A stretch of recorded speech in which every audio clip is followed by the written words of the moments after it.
आपको इस क्वेश्चन में कहता है कि solve this quadratic equation for x. तो अपने एक्स के लिए ये क्वेश्चन सॉल्व करना है, बट जिसका एक्स नहीं है तो करना ही नहीं है। तो अगर मुझे इसको एक्स के लिए सॉल्व करना है तो मुझे क्या करना है इस क्वेश्चन में? बेसिकली देखो, ये क्वाड्रेटिक इक्वेशन है, इसको करने के दो वेज हैं हमारे पास, एक स्प्लिटिंग द मिडिल टर्म और दूसरा क्वाड्रेटिक फॉर्मूला। तो जो इस टाइप के क्वेश्चंस होते हैं ना, जनरली इस टाइप के क्वेश्चन का मतलब है जैसे ये एबी वाले क्वेश्चन होते हैं, ये स्प्लिटिंग से आसानी से हो जाते हैं। क्वाड्रेटिक फार्मूला में बहुत कॉम्प्लिकेटेड हो जाती है सिचुएशन, मतलब वो सॉल्व करना मुश्किल हो जाता है। ठीक है, तो यहाँ पर मैं एबीसी चेक कर लूंगा, A x square plus B x plus C, वंश बातें करने के लिए तो बोला नहीं मैंने, इज इक्वल टू 0। तो यहाँ से मैं ए बी सी बता सकता हूँ कि जो मेरा ए है वो 9 है, मतलब कैपिटल ए ले लेते हैं इसको क्योंकि क्वेश्चन में ए बी का यूज हो रहा है ना। तो ए की वैल्यू मेरी 9 है, बी की वैल्यू मेरी -9 ए प्लस बी है, और सी की वैल्यू मेरी 2a square plus 5ab plus 2b square है ना। देख पा रहे हो ये वाली चीजें? अब मुझे यहाँ पे दो चीजें फाइंड करनी होती है अगर स्प्लिटिंग करनी है। पहली चीज होती है प्रोडक्ट और दूसरी चीज होती है सम। तो प्रोडक्ट होता है 9 into 2a square plus 5ab plus 2b square, ये मेरा प्रोडक्ट है, और सम मेरा कितना है -9 ए प्लस बी। अब इस टाइप के क्वेश्चन में सोचना कैसे है, ये वाली जो चीज है इसकी स्प्लिटिंग कर देनी है आपने, इसके फैक्टर्स बना लेने पहले, फिर उसके बाद दो नंबर्स बनाने। प्रोडक्ट से हम दो नंबर्स बनाते हैं ना, उनको ऐड करके या माइनस करके ये बनता है। ठीक है, तो ये प्रोडक्ट आपका इसका 2a 4a square B square हो जाएगा, तो 4a स्क्वायर बी स्क्वायर मेरा प्रोडक्ट है, और जो मेरा सम है वो 5ab है। तो पता चल रहा है 4 बनाना है तो 5 और 1 से बन जाएगा, है ना। तो हम क्या करते हैं, 2a square plus 5ab plus 2b square की स्प्लिटिंग करेंगे, तो 2a square plus 5ab plus 4ab plus ab, है ना, 4 एंड 1 से बनेगा, तो प्लस 2b स्क्वायर ये आ जाएगा आपका। इन दोनों से क्या कॉमन आ रहा है, 2a, अंदर क्या बचेगा a प्लस 2b। इन दोनों से क्या कॉमन आ रहा है, b, अंदर क्या बचेगा a प्लस 2b। एक फैक्टर a प्लस 2b बन जाएगा और दूसरा फैक्टर क्या बन जाएगा, 2a प्लस b।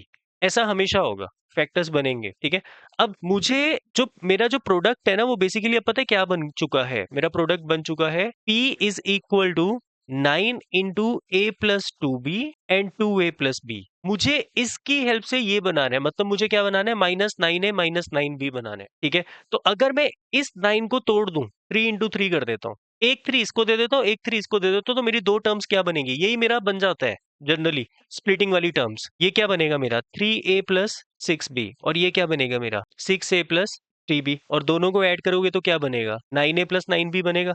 तो दोनों को मतलब ऐड नहीं करेंगे, दोनों के साथ माइनस के साइन लगा देंगे, माइनस माइनस प्लस होता है और माइनस का साइन भी आ जाता है। बन गई ना वो वाली चीज। देखो जब हम दो टर्म्स ढूंढते हैं यहाँ पे प्रोडक्ट और सम में, तो हम अपनी तरफ से ही या तो उनको ऐड करते हैं या उनमें माइनस के साइन लगा देते हैं, तो अभी भी हम ऐसे ही करेंगे। बट ऐसा करने पे ये होना चाहिए कि मेरे कोई भी चीज बदलनी नहीं चाहिए, है ना, समझे। देखो सबसे पहली चीज क्या चीज यहाँ पर मैंने बताई, जब आप इसकी स्प्लिटिंग द मिडिल टर्म करते हो तो इसमें अगर फैक्टर बनाने की जरूरत पड़ रही है तो फैक्टर बना लो एक बार।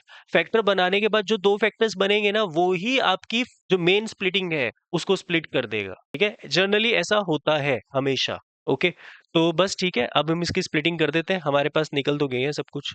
9x square minus 9a plus B x plus, इसको अब ये मत लिखो, इसको जो हमने दो फैक्टर्स बनाए हैं वही लिखेंगे हम। a प्लस 2b, डी नहीं निकाल रहे हम तो स्प्लिट कर रहे हैं।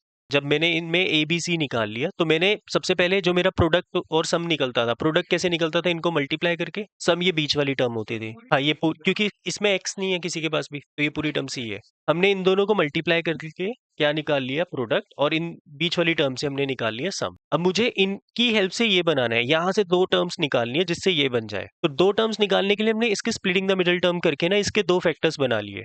अब इसके जो दो फैक्टर्स बन रहे थे उसमें हमने एक 3 इसको दे दिया और एक 3 इसको दे दिया, तो उससे ऐड करने पे बन रहा है 9a प्लस 9b बन रहा है। बट मुझे -9a -9b बनाना है, तो मतलब मैं दोनों के साथ माइनस के साइन लगाकर लिख दूंगा, सिंपल। ठीक है, तो अभी मैं यहाँ पे स्प्लिटिंग स्टार्ट कर रहा हूँ। तो मैं यहाँ पे क्या लिख रहा हूँ, 9x square minus 3a plus 6b, x लिखते हैं साथ में, minus 6a plus 3b x लिखते हैं साथ में। ये वाली चीज को मैंने स्प्लिट कर दिया दो पार्ट्स में।